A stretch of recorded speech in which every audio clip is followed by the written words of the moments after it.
Hello YouTube family, welcome back to the Southern Homestead. If you're new here, my name is Tammy. If it's not your first time, welcome back. I know I said a couple of weeks ago that I was going to show you how I render our beeswax, so that's what I'm going to do today.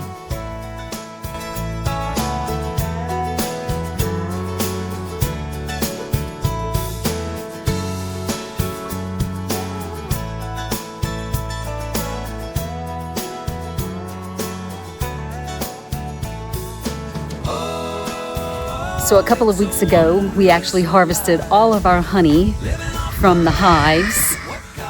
Gosh, those chickens are acting out today, aren't they? So we harvested all of our honey from our hives.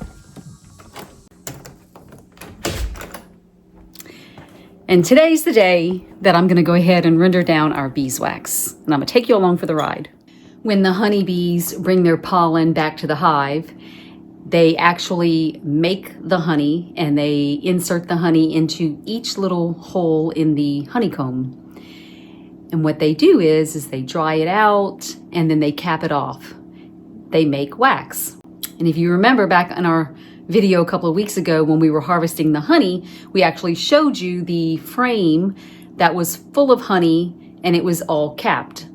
And we actually save that. We don't get rid of that. We save all of the cappings, any of the wax left over from when we harvest the honey, and then I'm going to render that down. And I'm going to show you how we do that. Now, last year I did render down lots of the wax, and I have, about 5 bars left over. So this is what I have left over from last year's wax. Now, I have made a few candles from this, pure beeswax candles. And I have also used it in my skincare products. For the process of rendering the wax, you don't need fancy equipment, but you do need something that you don't want to use for anything else. So don't use your good cooking utensils. Do not use your good cooking pots. I actually have a stainless steel pot and I only use it for beeswax rendering. Same thing goes for the big spoon that I use. It is stainless steel. You're also going to want somewhat of a mold to pour your finished wax into for it to harden and take shape. Now last year I did use, it's actually one of my soap molds. So I used the square or rectangle molds. But this year I'm going to go ahead and use these. These are more sticks. I actually use these to make homemade granola bars. This is my stainless steel pot that I have. Very inexpensive. It's not one of my good heavy bottom stock pots, but that's okay because it'll get the job done. I have some cheesecloth here,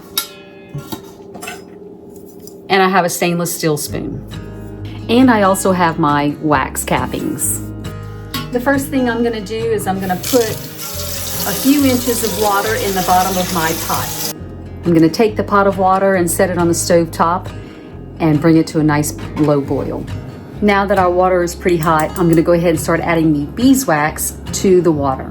Now, the way this works is the beeswax and water do not mix. So what'll happen is that all of the impurities, and there's dead bees up in there, there's debris, so all of that is gonna kind of rise to the top. The water is gonna kind of stay on the bottom, but meanwhile, all of it's gonna start to melt in this hot water. As you can see, everything is melting quite nicely. And there was a little bit of honey in the bottom of that bucket with all of the wax, but that's fine. It's gonna filter right out. Our mixture has completely melted, and I'm gonna go ahead and filter that back into a 5-gallon bucket. So what I have here is I've got a triple layer of cheesecloth and this stainless steel filter that we use actually to filter the honey, and now I'm going to go ahead and use it to filter out the wax.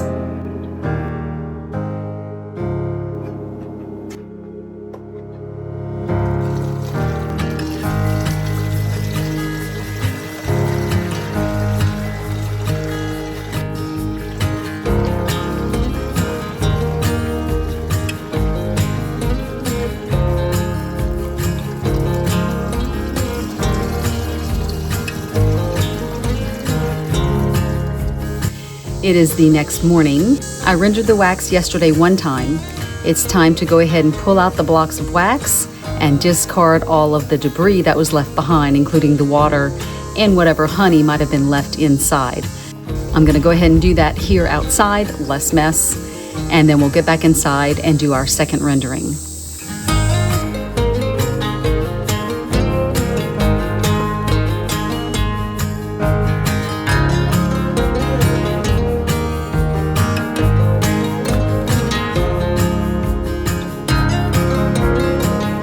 For those of you that have seen my video where I rendered down tallow from beef suet, you'll quickly see that this is pretty much the same process.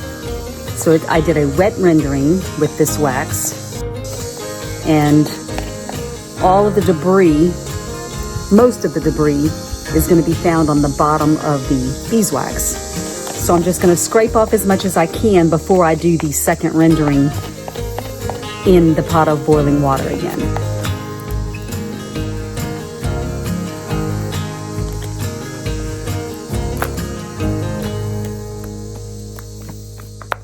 I have my pot on the stove. I have placed a couple of inches of water in the bottom. I'm going to bring that up to a gentle boil, and then I'll add my chunks of wax back in for the second rendering. So the next time I filter it, I'm going to go ahead and use a tea cloth or cheesecloth, but I'm also going to add several layers of paper towels just beneath that. And then hopefully I won't have to render it a third time.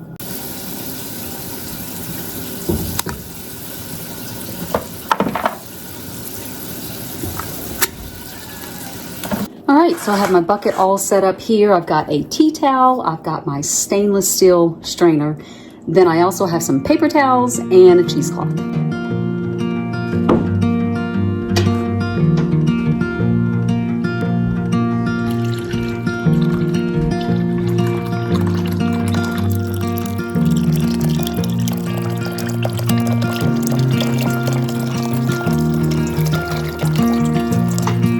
So it's still draining, and I'm gonna let this sit for a few more minutes until it finishes draining all of the liquid through the different layers.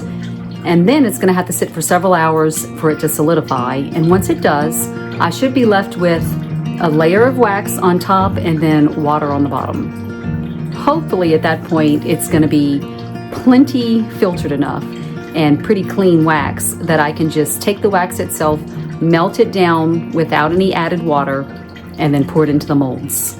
Once I'm finished rendering down the wax, I'm gonna share with you all one of the recipes that I use wax in, and that's gonna be my homemade lip balm. So stick around for that. Well, friends, it's another day, and we just got in from church, and I'm gonna finish up with my beeswax, and then I'll share that lip balm recipe with you all. So here's my beeswax. Everything's ready to just pop out of the mold and then store, and then use as needed. So here's all of my beeswax sticks that I have to go on the shelf that I can use throughout the year. So the beeswax ends up coming out to 15.65 ounces, just under a pound of beeswax.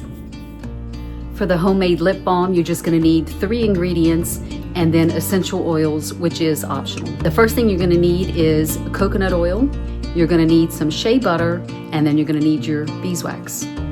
I already have my double boiler set up on the stove, and basically that's just a pot with water in the bottom and then another pot or bowl on top.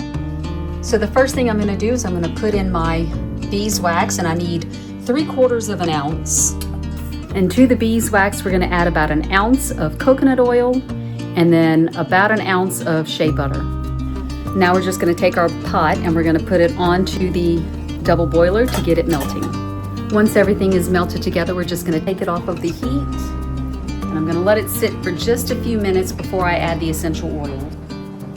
And I am using peppermint essential oils, and I'm gonna put, I don't know, somewhere around 10 to 15 drops or so. For the finished lip balm, you do have a few options as far as the containers go.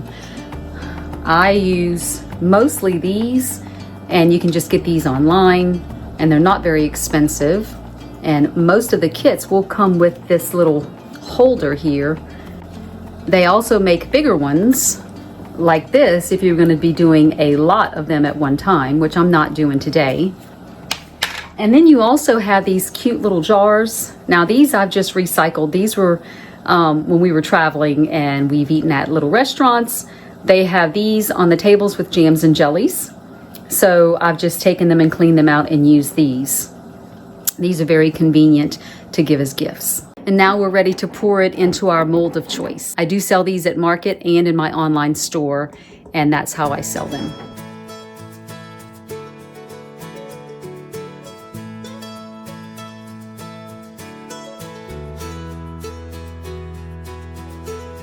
After it has solidified, and then we're just going to scrape off the top, and then we're ready to put our caps on. And it's as easy as that. Homemade lip balm or chapstick or whatever you want to call it. And it really works. Better than store-bought because you know exactly what went in it. Thanks for hanging out with me over the past few days, friends, as I render down our beeswax. If you enjoyed this video, don't forget to hit the thumbs up button and leave me a comment down in the comment section below. And let me know if you plan on making your own homemade lip balm. We'll see you next time.